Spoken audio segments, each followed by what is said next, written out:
The सड़कनामा की video देखने के लिए हमारे चैनल को सब्सक्राइब कीजिए और बेल आइकन को प्रेस कीजिए।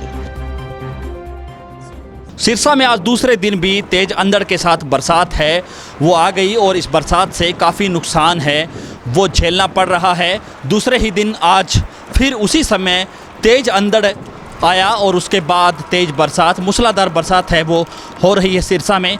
इस वक्त हम आपको सिरसा की तस्वीरें दिखा रहे हैं और शाम को करीब 4:30 बजे का समय है। सिरसा के सभी बाज़ार है और अंधेरा छा गया है पूरी तरह से। वाहन चालक है वो जा रहे हैं, उन्होंने अपने वाहनों की लाइटें जला रखी हैं। सीधी तस्वीरें इस समय हम आपको सिरसा की दिखा रहे हैं। इस बरसात से किसानों को काफ़ी नुकसान है वो उठाना पड़ रहा है। मैं आपको तस्वीरें दिखा रहा हूं कि किस तरह से धूल का गुबार है वो सड़कों पे घूम रहा है। और कल भी इस बरसात से ऐलनाबाद के काफ़ी इलाके में नुकसान हुआ था। किसानों की फसलें जहां मंडियों में भीग गई थी, वहीं किसानों ने अपनी फसलें घरों में भी रखी हुई थी।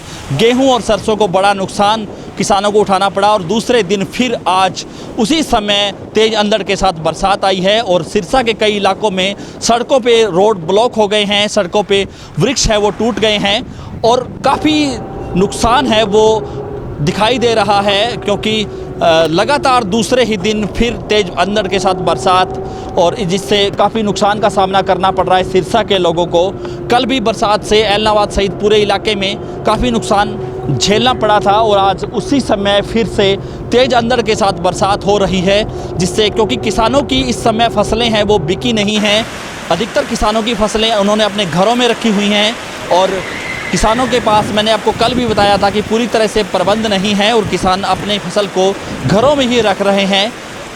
कुछ किसानों की फसलें अनाज मंडियों में भी पड़ी है, जहां किसानों का गेहूं है वो खुले में, क्योंकि तेज़ बरसात, मूसलाधार बरसात हो रही है सिरसा में, जिससे जो है गेहूं है वो भीग सकता है किसानों का। कई जगहों से हमारे पास तस्वीरें भी आई कि किसानों का गेहूं है वो जो अनाज मंडियों में भीग रहा है। लगातार किसान है उसको दोहरी मार पड़ रही है। काफ़ी वृक्ष हैं वो भी टूट गए हैं सड़कों पे और दूसरे ही दिन फिर से तेज़ अंधड़ के साथ बरसात हो रही है। किसानों का बड़ा नुकसान इस बरसात और अंधड़ से हो रहा है। कई इलाकों में जहां बिजली के खंभे भी टूटे हैं, जहां बिजली की सप्लाई ठप हो गई है, वहीं कुछ जो संपर्क मार्ग है ग्रामीण अंचल के, वहाँ पे भी वृक्ष टूटने से जो रोड है वो भी पूरी तरह से ब्लॉक हो गए हैं। और ऐसे पहले भी मौसम विभाग की ओर से जानकारी दी गई थी कि बरसात आ सकती है, लेकिन इस तरह से अंधड़ के साथ बरसात आने से किसानों को बड़ा नुकसान यहाँ देखने को मिल रहा है। लगातार हमारे साथ बने रहिए, क्योंकि thesadakanama.com की टीम आपको समय समय पर तमाम जानकारियाँ देती रही है और देती रहेगी। हमारे YouTube चैनल को आप सब्सक्राइब कर दीजिए और इस खबर को आप ज़्यादा से ज़्यादा शेयर कीजिए, ताकि किसानों की बात सरकार तक पहुँच सके और सरकार किसानों को मरहम लगा सके इस मौके पे। क्योंकि अंधड़ के साथ तेज़ बरसात से किसानों को लगातार नुकसान है वो झेलना पड़ रहा है। बहुत बहुत शुक्रिया।